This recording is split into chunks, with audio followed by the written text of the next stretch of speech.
ایمان کا حصہ ہے، یہ ایک ایسا جز ہے ایمان کا، یہ ایمان کی ایک جڑ ہے اور یہ امت محمدیہ کی پہچان ہے۔ دیکھیے گا اور آپ صلی اللہ علیہ وسلم نے فرمایا اذا لم تستحی فاصنع ما شئت، اور جب انسان کے اندر سے حیا ختم ہو جائے تو وہ جو چاہے کرے۔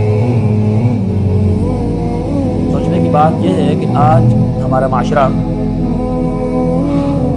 کہ اس میں حیا باقی ہے یا اس میں حیا ختم ہو گئی۔ آج کے زمانے میں ہم دیکھتے ہیں کہ ہمارے بازاروں میں، ہمارے گھروں میں، ہماری سڑکوں پہ، بلکہ ہمارے میڈیا پر، ہماری اسکرین پر، ہر جگہ میں بے حیائی کو عام کیا جائے۔ ڈرامے دیکھ لیں، فلمیں دیکھ لیں، ریئلٹی شو دیکھ لیں، جیسے آج کل نیا شو آ چکا ہے رازوال عشق، اسی طرح تماشا، یہ سب کیا ہے؟ یہ ہمارے گھروں میں زہر گھولنے کا ایک منصوبہ ہے۔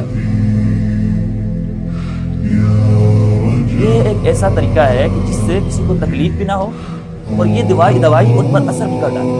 آہستہ آہستہ آہستہ آہستہ آہستہ آہستہ ہماری نئی نسل سے ایمان کو چرانے کا یہ ایک ذریعہ ہے۔ اللہ رب العزت قرآن پاک میں فرماتے ہیں قُلْ لِلْمُؤْمِنِينَ يَغُضُّوا مِنْ أَبْصَارِهِمْ وَيَحْفَظُوا فُرُوجَهُمْ ذَلِكَ أَزْكَىٰ لَهُمْ، کہہ دیجیے ایمان والوں سے کہ وہ اپنی نگاہوں کو نیچے رکھیں اور اپنی شرمگاہوں کی حفاظت کریں، یہی ان کے لیے پاکیزگی ہے۔ اللہ تعالیٰ نے قرآن میں کیا فرمایا؟ قُلْ لِلْمُؤْمِنِينَ، کہہ دیجیے کس کو؟ ایمان والوں کو، یغضوا من ابصارہم، اپنی نظروں کو جھکائے رکھیں۔ پہلی بات کیا ہوئی ہے؟ نظر کو جھکانا۔ بے حیائی کی سب سے پہلی بنیاد ہی نظر۔ آپ نے دیکھا ہوگا ابتدائی اسلام میں جب شراب کو حرام کیا گیا تو سیدھا یہ نہیں کہا کہ شراب حرام، سب سے پہلے آلات شراب کو حرام کیا گیا، ایک ایک آلہ کر کے یہ حرام ہے، یہ حرام ہے، یہ حرام ہے، بعد میں ان کو منسوخ بھی کر دیا۔ لیکن جو چیز کسی چیز کی طرف لے کے جانے والی ہوتی ہے سب سے پہلے اسے ختم کیا۔ سب سے پہلے کیا ختم ہوئے تھے؟ آلات ختم ہوئے تھے۔ یہاں پہ بھی اللہ تعالیٰ قرآن میں کیا فرمایا؟ قُلْ لِلْمُؤْمِنِينَ يَغُضُّوا مِنْ أَبْصَارِهِمْ، اس نمبر پر فرمایا ہوا ہے۔ پہلے فرمایا کہ اپنی نظروں کو جھکائے رکھو۔ نظریں دل پر اثر کرتی ہیں اور دل دماغ پر اثر کرتا ہے۔ آہستہ آہستہ یہ نظر انسان کے ایمان کو لے جاتی ہے۔ میرے بھائیوں، آج ہمیں قرآن، رسول اللہ صلی اللہ علیہ وسلم کی تعلیمات یہ سکھا رہی ہیں کہ بے حیائی سے بچا جائے، نیکی کا حکم کیا جائے۔ اور آج ہمیں یہ تمام کے تمام ڈرامے، تمام کے تمام یہ شوز ہمیں کیا بتا رہے ہیں؟ بے حیائی کو عام کرو، بے حیائی کو عام کرو۔ اللہ کے رسول صلی اللہ علیہ وسلم فرماتے ہیں اِنَّ لِكُلِّ الدِّينِ خُلُقًا وَخُلُقَ الْإِسْلَامِ الْحَيَاءُ، ہر دین کی ایک پہچان ہے اور اسلام کی پہچان کیا ہے؟ حیا ہے۔ اسلام کی پہچان کو کس بات سے جوڑا گیا ہے؟ حیا سے۔ یعنی اگر امت سے حیا چھن جاتی ہے گویا اس میں جو اسلام کی پہچان تھی وہ ختم ہو گئی۔ کیا آج ہم ننگے ہو کر بھی مسلمان ہیں؟ کیا آج ہم آدھی پٹی کا شلوار پہن کر بھی مسلمان ہیں؟ آپ دیکھیں نا، سب سے پہلے برقع تھا، نقاب اتر گیا، پھر اس کے بعد عبایا اترا، ماسک آ گیا، پھر ماسک اترا، دوپٹہ اترا، گلے میں آ گیا، گلے میں سے پھر کندھے پہ چلا گیا، آہستہ آہستہ کندھے سے بھی دوپٹہ غائب ہو گیا۔ اسی طرح شلوار کو دیکھ لیں، پہلے ٹخنوں تک تھی، پھر ٹخنی ننگے کی ہے، آہستہ آہستہ آدھی پنڈی تک شلوار آ چکی۔ لوگ اپنے حسن کو ننگے ہونے میں ننگا ہونا سمجھتے ہیں کہ ہم جتنے ننگے ہوں گے اتنے زیادہ حسین ہوں گے، حالانکہ انسان کا کوئی حسن نہیں ہے ننگا۔ آج دیکھیں یہی کچھ ہو رہا ہے ڈراموں میں، عشق اور محبت کی کہانیوں میں، عشق اور محبت کے نام پر زنا کے دروازے کھولے جا رہے ہیں۔ ریئلٹی شو جتنے بھی ہیں ان میں مرد اور عورت کو کھیل تماشے کہہ کر انہوں نے ذریعہ بنایا۔ آپ دیکھ سکتے ہیں قرآن یہی تو کہہ رہا ہے کہ وَلَا تَقْرَبُوا الزِّنَا إِنَّهُ كَانَ فَاحِشًا، کہ زنا کے قریب بھی مت جاؤ. اور بے حیائی اور بہت برا راستہ ہے. بے حیائی کیا ہے؟ بہت برا راستہ ہے. اور زنا کے قریب جانا کیا ہے؟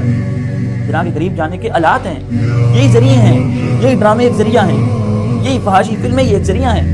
ہم کہتے ہیں بھائی ہم زنا تو کر نہیں رہے، بھائی کر نہیں رہے. ہمیں یہ آہستہ آہستہ ہمارے ذہن سے، ہمارے دل و دماغ سے حیا کو ختم کر رہا ہے، اور ہمیں ان کی بری چیز بری محسوس نہیں ہو رہی، ایک ہماری عادت بنتی جا رہی ہے.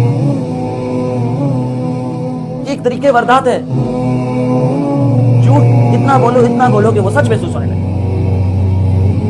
یہ اس طرح کام کرتے ہیں کہ اتنا کرو کہ لوگوں کے ذہن سے اس کا برا پن نکل جائے. یہ ختم کرنا چاہ رہے ہیں اس چیز کو. یہ کنسپٹ جو ہمارے دماغوں میں ہے کہ یہ بات بری ہے، کسی کو یہ ختم کرنا. اس لیے سب سے پہلے ہمیں ان چیزوں کے آلات سے بچنا پڑے گا. یہ وہ آلات ہیں جن کے بارے میں اللہ نے قرآن میں فرمایا قُل لِّلْمُؤْمِنِينَ يَغُضُّوا مِنْ أَبْصَارِهِمْ، اپنی نظروں کو جھکائے رکھو. ان کے ذریعے بے حیائی نہ کرو، ان کے ذریعے فحاشی نہ کرو. یہ جڑ ہیں بے حیائی کی، انہی کی وجہ سے آگے بے حیائی پھیلتی ہے.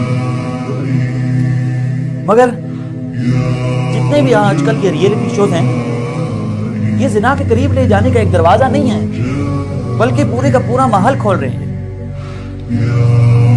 میرے بھائیو، حیا وہ صفت ہے جو صحابہ اکرام کی زندگیوں میں کمال درجے پر تھی، بلند ترین درجے. حضرت عثمان کے بارے میں انہیں کیا کہا جاتا تھا؟ حیا کا پیکر کہا جاتا تھا، کہ اتنے حیادار تھے. تبھی تو اللہ کے رسول صلی اللہ علیہ وسلم نے فرمایا الا استحیی من رجل تستحیی منہ الملائکہ، کہ میں اس شخص سے کیوں نہ حیا کروں جس سے فرشتے بھی حیا کرتے. حیا کا عالم صحابہ، عالم کیا تھا صحابہ کرام؟ فرشتے بھی ان سے حیا کرتے. حضرت فاطمہ کی مثال لے لیں کہ حضرت فاطمہ جب گھر سے نکلا کرتی تھی تو حضرت علی کو کہا کرتی تھی کہ آپ میرے پیچھے رہیں اور میرے قدموں پر چلیں تاکہ میرے قدموں کے نشان بھی باقی نہ رہیں. یہ درس تھا ہمیں، یہ تھی حیا، یہ تھی غیرت. آج ہم اسے معلوم ہوتے جا رہے ہیں. آج ہم اپنے آپ کو مسلمان تو کہتے ہیں، لیکن جن کی وجہ سے اسلام آیا ہے ان کی تعلیمات پر عمل نہیں کرتے. جو اسلام لے کر آئے ہیں ان کی تعلیمات پر عمل نہیں کرتے. جنہوں نے ہم تک پہنچایا ہے ان کی تعلیمات پر عمل نہیں کرتے.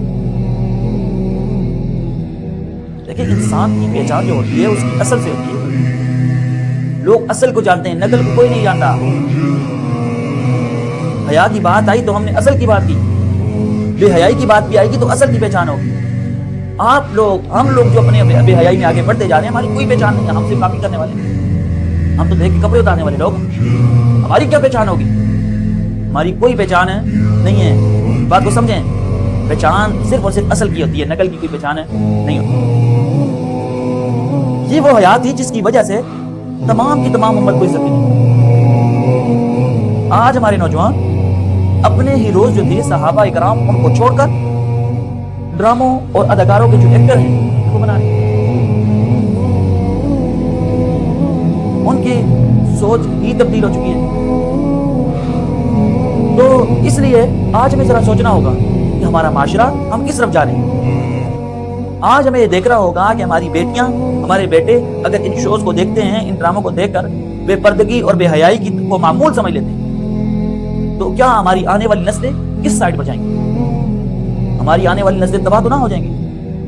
اور کل قیامت کے دن جب اللہ پوچھے گا، جب تمہاری نسلیں فحاشی پھیلا رہی تھی تو تم نے اپنی آنکھوں اور زبان کی حفاظت کیوں نہیں کی؟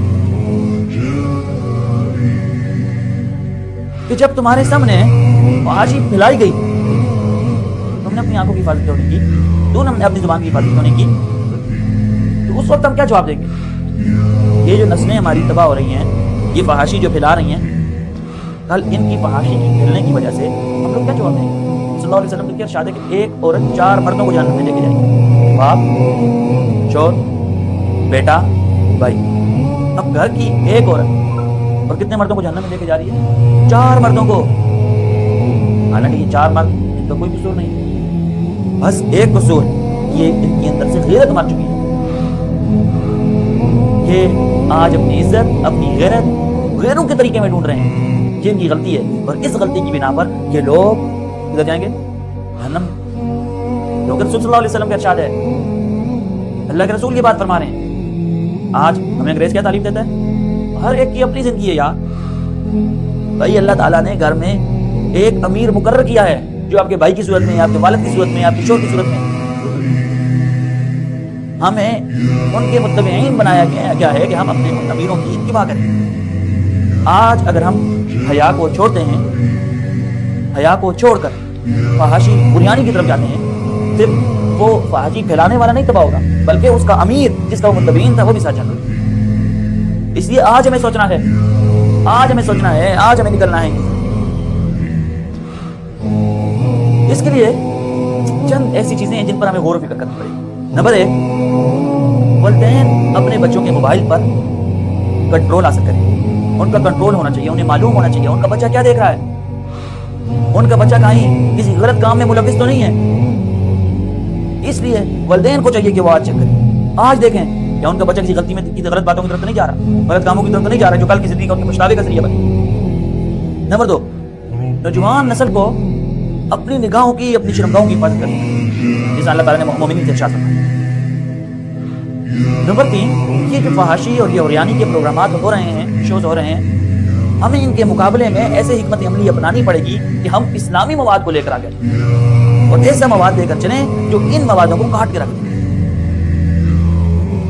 میرے بھائیوں اور بہنوں، یاد رکھیں یہ بات کہ جس دل میں حیا ختم ہو جاتی ہے وہ دل اللہ سے دوری کا سبب ہے. جس دل میں حیا ہے وہ اللہ سے قربت کا سبب ہے، اور جس دل میں حیا نہیں وہ تو شیطان کے قریب.